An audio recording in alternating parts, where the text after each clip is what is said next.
Hey folks, Serena McKnight here with Cycle World, and what I have in front of me is Honda's 2021 CB650R. Now this motorcycle is the middleweight of the Neo Sports Café in their lineup, and it is one of the only middleweights of this 650 range to have an inline-four. Now this inline-four engine we tested on our dyno, and it makes 81.9 horsepower and 42.97 pound-feet of torque. It now meets Euro 5 emissions, and we found that it does make slightly more than what we tested in 2019, which is awesome. It meets those emission regulations as well as hitting those higher power numbers, even though it is a minuscule amount. Now in terms of engine character, this inline-four has a lot of it, especially when you get into the higher revs. You really want to get past that 7,000 RPM mark where there is some vibration, but in the 8,000 and up range, you really have a lot of fun, especially on the freeways.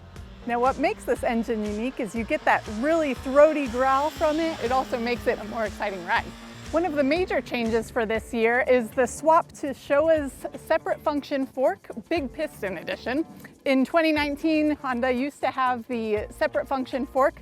Now they have that big piston in it, and it improves the suspension while also being lighter in weight. When we weighed this machine on our scales, it weighed 445 pounds. Now that's not to say it's only based on the suspension change, but it is a little lighter this year. Now this big piston fork is firmer, and it communicates that really well, and you're able to track the twisties, the nice tight turns, but that firmness is felt on those jagged bumps, especially if you hit them going pretty fast.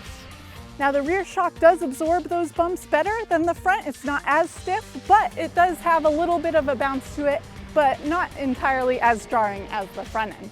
Now the only caveat to this new suspension is the front suspension is still non-adjustable, but the rear end is adjustable for preload.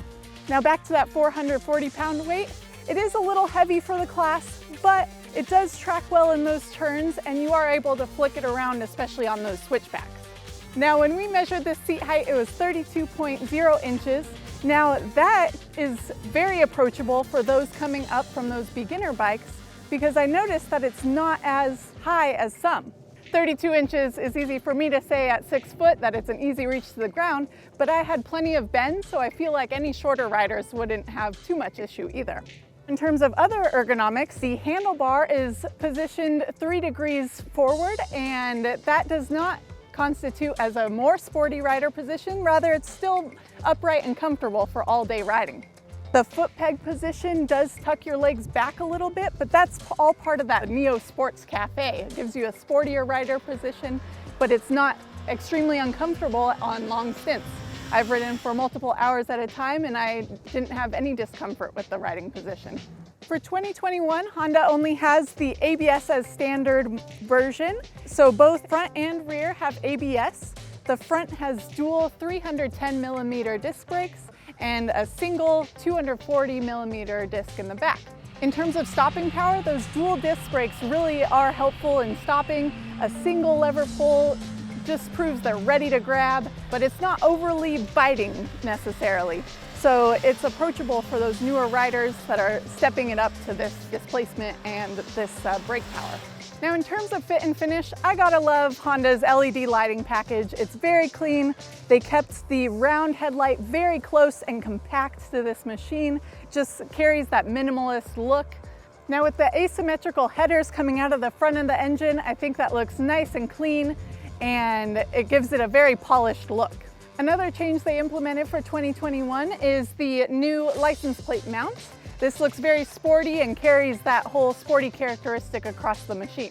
Now the LCD dash has also been touched up a little bit. Honda had angled the dash a little differently to where it's easier to read in full sunlight, and they also increased the font sizes to where those numbers are easier to read as well. But in regards to all the other competition out there that's around $7,000, $8,000, with some with more tech, some with about the same, it is getting very competitive. Now this has traction control. You could turn it on and off. ABS is always on.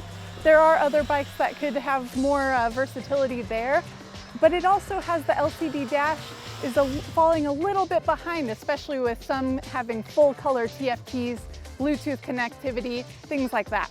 But what you're getting with this bike is that throaty, grunty inline-four. It's unique to this class and this displacement level particularly. It's a fun bike to ride. You have that sporty styling still in the standard bike package.